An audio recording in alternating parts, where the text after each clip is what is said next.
RRB ALP 2026.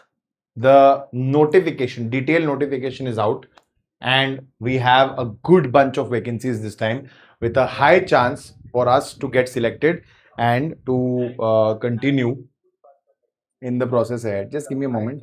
I'll just silent my own screen. Yeah, right. So in this session today, by the end of this session, you will be able to understand the complete aspect of the syllabus and common pattern of how ALP exams are conducted generally. There are minute changes which are expected, so I will discuss those also with you, right? So how is the layout of the overall examination? So we are actually going through 5 stages, but not each stage is an examination stage. So there are 3 stages of examination. CBT 1, which is the first stage, computer-based test. It is only qualifying, only for screening. 15 times the vacancies. So if the vacancies are 11,000 something, roughly 1,66,000 people approximately will be selected here, will be going for CBT 2. CBT 2 will be a 2-stage test, stage part A and part B. We'll discuss about this also. This is also a computer-based test, okay? And from here, 8x vacancies will be shortlisted from CBT 2 for from CBT 2 part A for the CBAT. Now here also this is merit based, so merit will be calculated here. Then CBAT, the computer based aptitude test, one of the most important things now. Here also merit is calculated. So merit is based on these 2 things. The first one is only qualifying. Then we have the document verification and the medical examination. Remember, medical examination is also very important step in terms of the ALP examination. Specifically the 6x6 I number. Okay, so medical standard A needs to be followed. All this I have already discussed in detail in the previous session, so you can go ahead and check that out also. Right now in the exam landscape, CBT 1 is of 60 minutes with 75 objective questions, 1 mark for each positive correct answer and 1/3 negative marking.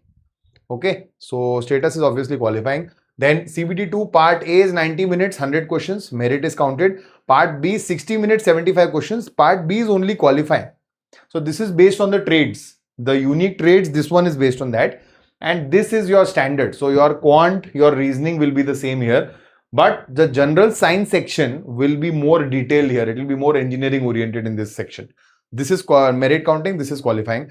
Marking is 1/3 negative again. Okay. And here the CBAT is only in English and Hindi. These are available in English, Hindi plus 13 different regional languages. This will be exclusively only available in Hindi and English. Marking, there is no negative marking here. And this is also merit counting. This is very important. Right? Now, going further, if we see that at this stage, earlier it was 70% CBT 2, 30% CBAT.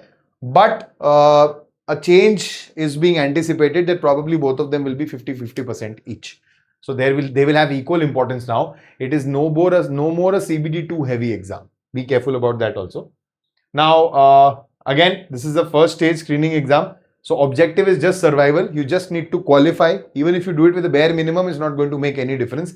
The main objective is to go to enter the list of top 15 times of candidates. That is the top 1,66,000 mark. If you are in that zone, you will be easily able to qualify your tier 1. Now, this is the syllabus of tier 1. Okay. In the quant section, if you see, it is number system, BODMAS, decimals, fractions, LCM, HCF, ratio, proportion, percentages, mensuration, time and work, time and distance, profit loss, interest, algebra, geometry, trigonometry, statistics, square root, age calculations, calendar clock, pipes and cistern. Now, generally in railways, mostly calendar clocks are taught in quant only. They are not taught in reasoning, but the concept is the same. There's nothing new there. And also remember, I am not saying that this is a limited list. So even if this is mentioned in the syllabus, it does not imply that only questions strictly from this will be asked. Number system in itself is a very wide topic. Okay. So the concept of remainders, etc., everything comes here only. So you need to have a detailed understanding. And this is a combination of both advanced and basic mathematics. So it's not limited to a particular type. Coming to mental ability, also known as logical reasoning. So they call it mental ability at the CBT 1 stage and logical reasoning in the CBT 2 stage, but the syllabus is absolutely the same.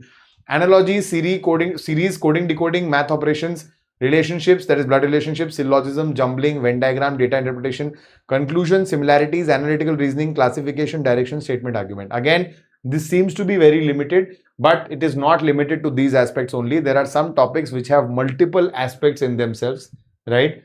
So understand that the general syllabus of reasoning is what should be followed, how we follow it for the other competitive exams. General science will consist of physics, chemistry, and simple life sciences of the 10th standard level. Now, life sciences means it is not only talking about biology, it is talking about other life sciences aspect also, some portion of biotechnology, etc. Everything will be covered and taken care of. Environmental science, etc. Everything comes under life sciences. Now, the overlap strategy, this is for CBT1 and CBT2. If you see these two sections, mathematics and mental ability are the same in both the tests. So mathematics here, general intelligence and reasoning here. The level might change somewhat, but it is not that a huge change is there in the two. So you straight away have to prepare for this only. Keep in mind you're preparing for this only, not this. And even here I would suggest, in this case in general science, you will be focusing a little bit on chemistry and physics part also, and bio or life sciences part also. But here it is basic science and engineering exclusively talks about a lot of physics aspects, physics based topics. So I will also show everything about that. So this is precisely what is mentioned here. Okay. So we'll talk about that in the part A section. Part A has 100 questions, 90 minutes, CBT2. Part B has 75 questions, 60 minutes. Okay, this is your merit counting score and that is a qualifying trade test. So this will consist of your quant section, of your reasoning section, and of your engineering section. And this one is the trade test. Okay. So see, this is a rule here that you have to achieve minimum of 35% in part B so that the part A is evaluated. Otherwise, they'll not evaluate part A only, because you have to qualify this. If you have not qualified this, no matter how much score you have scored here, that does not matter. Okay. Now, what are the basic science and engineering? What is the syllabus? So engineering drawing, you have topics like projections, views, drawing instruments, lines, geometric figures, symbolic representations. Physics and mechanics, units, measurements, mass, weight and density, work, power and energy, speed and velocity, heat and temperature. Applied mechanics, basic electricity, levers and simple machines. And industrial protocol, occupational safety and health, environment, education, IT literacy, etc. So this is what is covered in the general science and basic science and engineering section. So you should have thorough knowledge of these topics there. And part B, the trade qualifier. So the 35% qualifying score. The trades are examples like electrician trade, fitter trade, mechanical diesel trade, turner trade. So based on the trades, you will have different types of topics which will be there. So discipline mapping. So candidates select a trade aligned with their engineering discipline. So whatever background you have, ITI, diploma, engineering, in whatever background, you will select the trade accordingly, right? Questions are strictly from the trade syllabi prescribed by the Directorate General of Training. So DGT, questions which are prescribed by the DGT, those type of syllabi based questions will be asked here. And 35% is mandatory for you for them to evaluate your CBT to part A scores. Otherwise, it's useless, right? And there is no category based variation here. Everybody has to score 35%. 35% is the bare minimum. Now, from CBT2, they will be selecting 8 times, 8x multiplier, 8 times the vacancies, approximately 88,000. Somewhere half of how many were qualified in CBT1.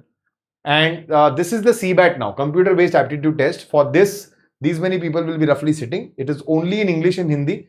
There is no negative marking. It is accuracy and speed test. And remember, it actually is very important. Don't take it very lightly. Up until now, a lot of people used to sit for CBAT without thinking or studying or without getting to know what exactly is asked here. It is not a general reasoning test. It is not a general quant test. It is very different from the two. Yes, somewhat reasoning based aspects are there. Your reasoning, your logical reasoning of your head is actually utilized here, but in a very different way. There are very different types of questions of batteries which you will have to go through. So make sure you read all those, you analyze all those from sources.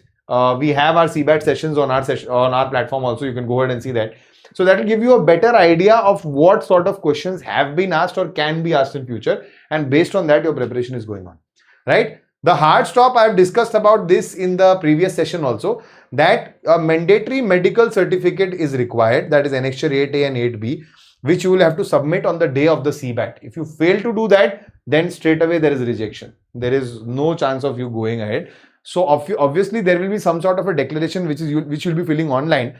Apart from that, you will have part annexure 8A and 8B, which you need to get it filled, signed by a medical practitioner and submit it in original on the day of the CBAT. So make sure that is done.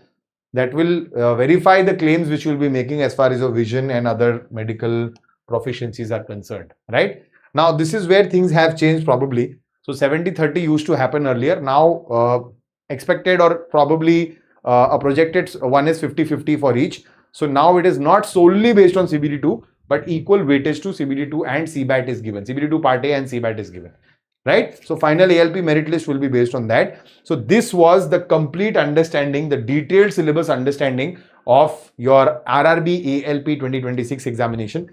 And last year there was a lot of variation in the pattern also seen, which was very sudden.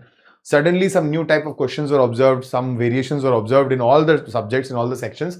So make sure you're prepared for the worst this time, right? Now, just to let you know, a brief information here, that Oliveboard, what they have done for the, especially for the railway students, is that now, like OTT subscriptions, Oliveboard also provides monthly subscription plans starting at a mere 99 rupees. So for 99 rupees for month minimum, you can actually enroll for the RRB Elite, Super Elite program, where in this subscription model at monthly 99 rupees, you will get a lot of options unlocked for you on the platform. So this is where you can see this, right? So these are the monthly plans, 99 per month, Railways Elite, and 149 per month is Railway Super Elite. So it consists of all these things. There are extra things for the Super Elite, which you might not get with the Railway Elite one. And this is pay per use model. That means you pay for a month, you use a month. And if you don't want it, so there is no validity link here. If you use it for 7 months and you stop, then it is stopped. So this is a wonderful plan for a lot of students. You can go ahead and check this out, right? And a lot of students parallelly prepare for SSC exams also. If that is the case with you, I would suggest you can go ahead and go for the SSC plus Railway Super Elite, right? So this is the plan here, a very unique combination, SSC plus Railway Super Elite, which will enable you for, which will make available all the courses of both SSC and Railways, the mock test, etc., everything at one go, in one shot, in one subscription. So go ahead and check this also out if you are preparing for both of them. If you are new on this platform, please hit the subscribe button right away and stay tuned on this channel for another session which I'll be churning out for you. It will be based on the a detailed strategy for the next 90 days of how you can ace the RRB ALP examination. And thank you so much for watching it live till here. Hit the like button and share this video across platforms so that other aspirants can also benefit from the same. I'll see you around. Till then, you guys take care. Bye bye. Namaskar. Jai Hind.